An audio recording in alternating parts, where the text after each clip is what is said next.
അപ്പോൾ നമ്മൾ തുടക്കത്തിൽ സൂചിപ്പിച്ചതുപോലെ തന്നെ ഈ കാലാവസ്ഥയുമായി ബന്ധപ്പെട്ട കൂടുതൽ വിശദാംശങ്ങളിലേക്ക് തന്നെ നമുക്കൊന്ന് കടക്കാം. സംസ്ഥാനത്ത് ശക്തമായ മഴ തുടരുമെന്നതാണ് മുന്നറിയിപ്പ്. 3 ജില്ലകളിലാണ് റെഡ് അലർട്ട് മുന്നറിയിപ്പ് ഇപ്പോൾ നൽകിയിട്ടുള്ളത്. എറണാകുളം, ഇടുക്കി, തൃശൂർ ജില്ലകളിലാണ് റെഡ് അലർട്ട്. 5 ജില്ലകളിൽ ഓറഞ്ച് അലർട്ടാണ്. ബാക്കി ജില്ലകളിൽ യെല്ലോ അലർട്ട് മുന്നറിയിപ്പും നൽകിയിട്ടുണ്ട്. 60 കിലോമീറ്റർ വേഗതയിൽ കാറ്റ് വീശാനും സാധ്യതയുണ്ട്. ശ്രീജ ശ്യാം കൂടുതൽ വിവരങ്ങളുമായി ചേരുകയാണ് നമുക്കൊപ്പം. Sreeja, very good morning. ശക്തമായ മഴ തുടരുമെന്നാണ് മുന്നറിയിപ്പ്. വിവിധ ജില്ലകളിൽ നൽകിയിട്ടുള്ള അലേർട്ടുകൾ അതെങ്ങനെയാണ്? Good morning Arya. എല്ലാ ദിവസവും ഇപ്പോൾ കഴിഞ്ഞ കുറച്ച് ദിവസങ്ങളായി മഴ തന്നെയാണ് ഏറ്റവും പ്രധാനപ്പെട്ട വാർത്ത.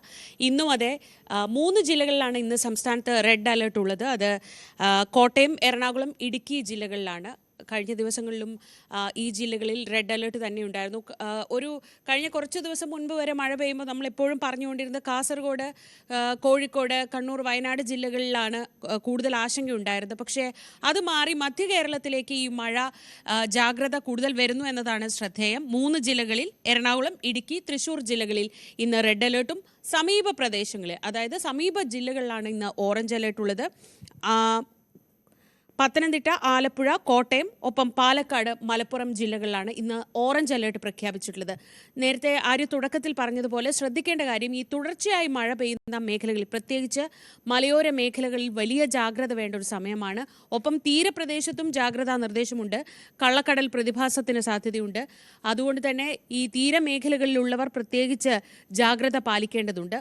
മറ്റൊരു പ്രധാനപ്പെട്ട കാര്യം, ശക്തമായ കാറ്റിനുള്ള സാധ്യതയാണ്. 60 കിലോമീറ്റർ വരെ വേഗത്തിൽ കാറ്റ് വീശാൻ സാധ്യതയുണ്ട് എന്ന മുന്നറിയിപ്പാണ് നിലവിലുള്ളത്. സംസ്ഥാനത്ത് എല്ലാ ജില്ലകളിലും മഴ മുന്നറിയിപ്പുണ്ട്. ഈ 5 ജില്ലകളിലെ ഓറഞ്ച് അലേർട്ടും ബാക്കി 3 ജില്ലകളിലെ റെഡ് അലേർട്ടും കഴിച്ചു നിർത്തിയാൽ ബാക്കി എല്ലായിടത്തും മഴ മുന്നറിയിപ്പുണ്ട്. അതായത് സംസ്ഥാന വ്യാപകമായി തന്നെ മഴ തുടരുകയാണ്. അതിലേറ്റവും ജാഗ്രത വേണ്ടത് ഇപ്പോൾ മധ്യ കേരളത്തിലാണ്.